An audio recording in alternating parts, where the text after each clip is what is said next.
प्यारे स्टूडेंट्स, आप सभी को हमारे यूट्यूब चैनल में स्वागत है। बच्चों, इस वीडियो में हम लोग देखेंगे क्लास 10 गणित एनसीईआरटी के प्रश्नावली 8.2 के क्वेश्चन नंबर 3 और 4। इससे पहले हम लोगों ने 1 और 2 देख चुके हैं। यदि आप नहीं देखे हैं तो इस वीडियो के डिस्क्रिप्शन में मैं लिंक दे रहा हूँ, आप जाके देख सकते हो। चलिए हम लोग क्वेश्चन नंबर 3 को करते हैं। क्वेश्चन नंबर 3 कह रहा है यदि 10a + b = √3 और 10a - b = 1/√3 तो और एक कंडीशन दिया हुआ है कि 0 डिग्री से बड़ा होगा a + b का वैल्यू और 90 डिग्री से छोटा होगा और 90 डिग्री भी हो सकता है। साथ ही आपका दिया हुआ है a > b, यानी a का वैल्यू होगा b से बड़ा। तो आपको a और b का मान ज्ञात कीजिए। a और b का मान निकालना होगा। देखो, सबसे पहले हम लोग क्या लिखेंगे? सॉल्यूशन है, सॉल्यूशन लिख लेते हैं और जो क्वेश्चन में गिवन है उसको लेकर आगे हम लोग बढ़ेंगे। हमारा क्वेश्चन में गिवन है कि 10a + b = √3, तो हम लोग लिखेंगे एज इट इज जो दिया हुआ है। नेक्स्ट स्टेप में हम लोग क्या करेंगे? देखो, 10a + b का जैसा है आप वैसे ही उतार दो यहाँ पर a + b, और आपको 10 का रेस्पेक्ट में √3 वैल्यू कौन सा एंगल में होता है, यानी आपको 10 का रेस्पेक्ट में ढूंढना है या 10 का टेबल को देखना है कि किसका वैल्यू √3 होता है। तो आप अगर टेबल जानते हो तो 1060 का वैल्यू क्या होता है? √3। तो 1060 लिख सकते हो √3 के बदले में। तो यहाँ पे आपको मेंशन कर देना है कि 1060 जो लिखे आपने कहाँ से लिखे, क्योंकि 1060 = होता है √3। आप लिख भी सकते हो, नहीं भी लिख सकते हो। यदि आप लिखते हो तो एग्जामिनर को समझ में आएगा कि आप बेहतर समझे हो क्वेश्चंस को। देखो, आगे हम लोग क्या कर सकते हैं कि 10a + b, तो और यहाँ पर राइट साइड में 1060 डिग्री। तो यहाँ पर अगर यदि आप कंपेयर करते हो लेफ्ट साइड को और राइट साइड को, तो एक चीज़ तो आप कॉमन पाते हो कि 10 लेफ्ट साइड में भी और राइट साइड में भी, तो हम लोग काट देंगे। तो आपका लेफ्ट साइड में क्या बचा? a + b = राइट साइड में 60 डिग्री। तो इसको हम लोग क्या करेंगे? इक्वेशन 1 मान लेंगे। इसीलिए a + b = 60 डिग्री, ये इक्वेशन 1 मान लो आप। ठीक है, वैसे ही हम लोग आगे देखेंगे 10a - b = 1/√3। तो यहाँ लिखो आप 10a - b, 10a - b = 1/√3। ये क्वेश्चन में आपका गिवन है। नेक्स्ट स्टेप में क्या करेंगे? एज इट इज हमारा जो 10a - b है उसको हम लोग यहाँ पे उतार लेंगे। ठीक है, आगे देखो 1/√3, 10 का रेस्पेक्ट में देखो टेबल में, या 10 का टेबल देखते हो तो किसका वैल्यू पाते हो 1/√3? 1030 का वैल्यू होता है 1/√3। तो यहाँ पर आप लिख सकते हो क्योंकि 1030 डिग्री बराबर होता है 1/√3, इसलिए मैंने 1/√3 के बदले में 1030 लिखा है। ठीक है, यहाँ से देखो कि लेफ्ट साइड में भी 10 और राइट साइड में 10, दोनों में कॉमन था इसलिए काट दिए। आपके पास जो बचा है a - b, क्या करोगे? इसीलिए a - b = 30 डिग्री, या उसको आप इक्वेशन 2 मान लो, क्योंकि आपको a और b का वैल्यू निकालना है। नहीं आपको a - b का निकालना है और a + b का, आपको निकालना है a और b का वैल्यू। तो देखो, समीकरण 1 और समीकरण 2 से आप क्या कर सकते हो? a और b का वैल्यू निकाल सकते हो बड़े आसानी से। क्या करेंगे? हम लोग लिखेंगे समीकरण 1 और 2 से, 1 और 2 से, 1 और 2 से क्या है कि a क्या कर रहा है समीकरण? a + b = 60 degree. लिखो a + b = 60 डिग्री और a - b = 30 डिग्री। यहाँ पे आप करो सिंपल और सिंपल ऐड कर दो, लेफ्ट साइड में भी और राइट साइड में भी। जब आप ऐड करोगे लेफ्ट साइड में तो +b और -b कैंसिल हो जाएगा। ठीक है, आपके पास लेफ्ट साइड में क्या बचेगा? a और a, दोनों को ऐड करेंगे तो 2a हो जाएगा। तो राइट साइड में भी ऐड करेंगे तो 60 + 30 ऐड करेंगे तो हमारा क्या हो जाएगा? 90 डिग्री। यहाँ से आप क्या करना? a = क्या करेंगे? 2 को उस साइड ले जाएंगे तो डिवाइड में हो जाएगा 90 डिग्री का, तो यहाँ पर हो जाएगा 2। जब 2 से 90 डिग्री काटोगे तो कितना आपको मिलेगा? 45 डिग्री। तो a बराबर आपको क्या निकल कर आया? 45 डिग्री। b भी आपको निकालना है, तो a का वैल्यू आप किसी भी इक्वेशन में पुट कर दो तो आपको b के वैल्यू आसानी से मिल जाएंगे। देखो, हम लोग a में अगर पुट करते हैं a + b = 60 डिग्री, आपका इक्वेशन 1 कह रहा है। ए का वैल्यू 45 डिग्री, तो यहाँ 45 डिग्री रखो plus B equal to 60 degree. तो यहाँ से बी इक्वल टू क्या कर सकते हो 60 डिग्री माइनस 45 डिग्री। तो आपको जो बी मिलकर आएगा यहाँ 60 माइनस 45, तो आपको मिलेगा 15 डिग्री। इसीलिए आप यहाँ लिखो कि ए इक्वल टू क्या मिला आपको 45 डिग्री और बी इक्वल टू मिला 15 डिग्री।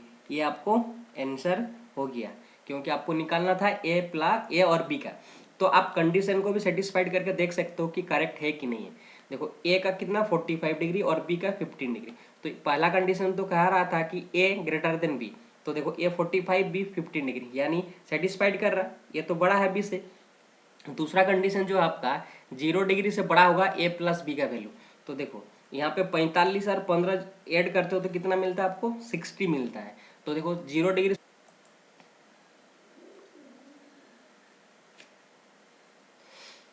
आइए हम लोग क्वेश्चन नंबर 4 देखते हैं। और आपका क्वेश्चन नंबर 4 कह रहा बच्चों, बताइए कि निम्नलिखित में कौन सा सत्य है या असत्य है, कारण सहित अपने उत्तर की पुष्टि कीजिए।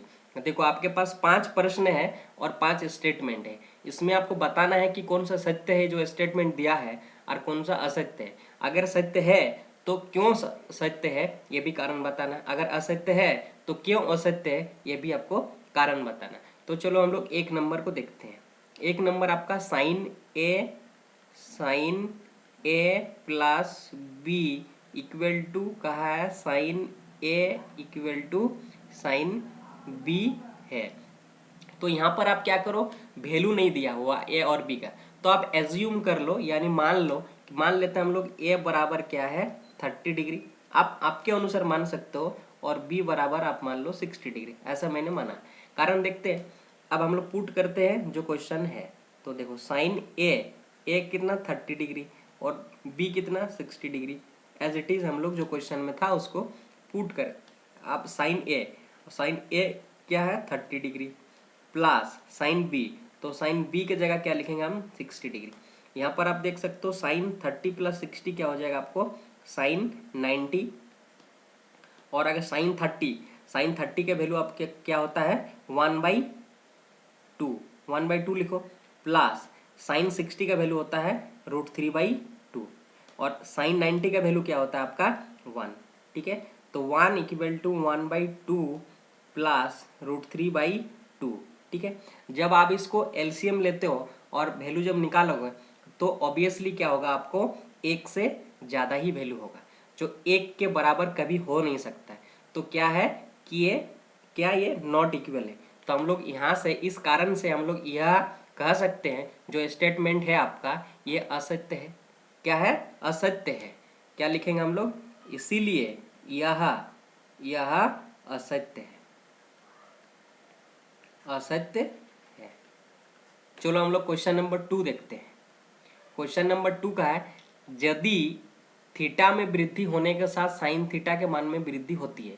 ऐसे क्वेश्चन में कहा दिया है कि थीटा यदि अगर वृद्धि होती, यानी थीटा का वैल्यू 0 डिग्री, फिर 30 डिग्री, 45 डिग्री, 60 डिग्री और 90 डिग्री हो, जैसे जैसे थीटा का वैल्यू बढ़ते जाएगा तो साइन थीटा का मान भी बढ़ते जाएगा, ऐसा क्वेश्चन में कहा है। तो देखते हैं हम लोग चेक करके। देखो हम लोग यहाँ पे क्या लिख लेते हैं, थीटा लिख लेते हैं। थीटा क्या होता है 0 डिग्री, ठीक है, 30 डिग्री और ये 45 डिग्री, 60 डिग्री और आपका ये 90 डिग्री। देखो, और यहाँ पर हम लोग लिखेंगे साइन, ठीक है, साइन थीटा। देखो साइन 0 डिग्री क्या होता है 0 होता है, और साइन 30 के वैल्यू क्या होता है 1/2, ठीक है, और साइन 45 का वैल्यू क्या होता है 1/√2, और साइन 60 का वैल्यू होता है √3/2, ठीक है, और साइन 90 का वैल्यू होता है 1। देखो यहाँ पर आप एक चीज़ तो क्लियर हो गया हमारा इस टेबल से कि पहला जो हमारा जो थीटा 0 डिग्री है तब साइन का वैल्यू क्या हो रहा है 0, जब थीटा 30 डिग्री हो रहा है तो साइन 30 के वैल्यू 1/2, तो ये 0 और 1/2 का मतलब 0.5, यानी 0 से 0.5 इंक्रीज हो रहा है। फिर 1.2 से 1/√2, और 1/√2 का जब इसको करोगे तो जब 1/√2 से भाग दोगे 1 को तो 0.761 ऐसा कुछ वैल्यू आएगा। तो यहाँ पर देख सकते हो कि 0.5 था, 0.7156 आ रहा है, और यहाँ पर जब करोगे तो ये 0.866 आएगा। ठीक है, √3 का वैल्यू 1.732 डिवाइडेड 2 से भाग दोगे तो देखना आपको मिलेगा 0.866। यानी देखो 0.7 था, यहाँ पे 0.8 हो रहा और यहाँ पर फिर 1 हो रहा। तो ऑलवेज क्या हो रहा है, इंक्रीज हो रहा है, कहीं भी कम नहीं हो रहा, हमेशा बढ़ते जा रहा है। पॉइंट हो या कुछ भी हमेशा बढ़ रहा है इस टेबल में। तो हम लोग यह कह सकते हैं कि अगर थीटा का वैल्यू जब इंक्रीज करते हैं तो साइन थीटा का मान भी इंक्रीज करता है। तो यहाँ पर भी वही कहा था स्टेटमेंट, तो इसीलिए क्या हो जाएगा, यह सत्य है, यह सत्य है। ठीक है, ये मैंने कारण भी बताया और कारण से ही जो हम लोग क्वेश्चन देखे उस कारण से ही हमको पता चला कि यह सत्य है। तो हमारा क्वेश्चन 2 आपका हो जाएगा सत्य। चलिए 3 कह रहा है आपका। 3 देखो, 3 आपका कह रहा कि थीटा में वृद्धि होने के साथ कॉस थीटा के मान में वृद्धि होता है। चलो थीटा लिखो और थीटा का वैल्यू क्या होता है, पहले 0 डिग्री रखो और ये क्या रखो 30 डिग्री, 45 डिग्री, 60 डिग्री और ये 90 डिग्री। और यहाँ पे आप लिखो कॉस थीटा। और देखो जब आप cos 0 लगते हो तो cos 0 क्या होता है 1 और cos 30 का वैल्यू होता है √3/2। ठीक है, √3/2। और यहाँ पे देखो cos 45 का वैल्यू होता है 1/√2। cos 60 का वैल्यू होता है 1/2 और cos 90 का वैल्यू होता है 0। देखो यहाँ एक चीज़ तो हमें क्लियर हो गया कि देखो जब 0 डिग्री रख रहे हैं तो वैल्यू cos में क्या हो रहा है 1 हो रहा है।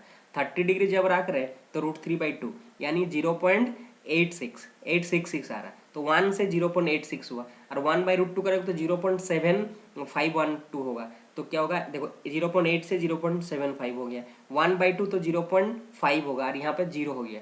तो यहाँ पे डिक्रीज हो रहा है। तो हम लोग कह सकते हैं क्वेश्चन में आपका जो स्टेटमेंट कहा रहा है थीटा में वृद्धि होने के साथ कोस थीटा के मान में वृद्धि हो रही, जो जस्ट उस उल्टा हो रहा। तो इसका मतलब क्या है, यह असत्य है।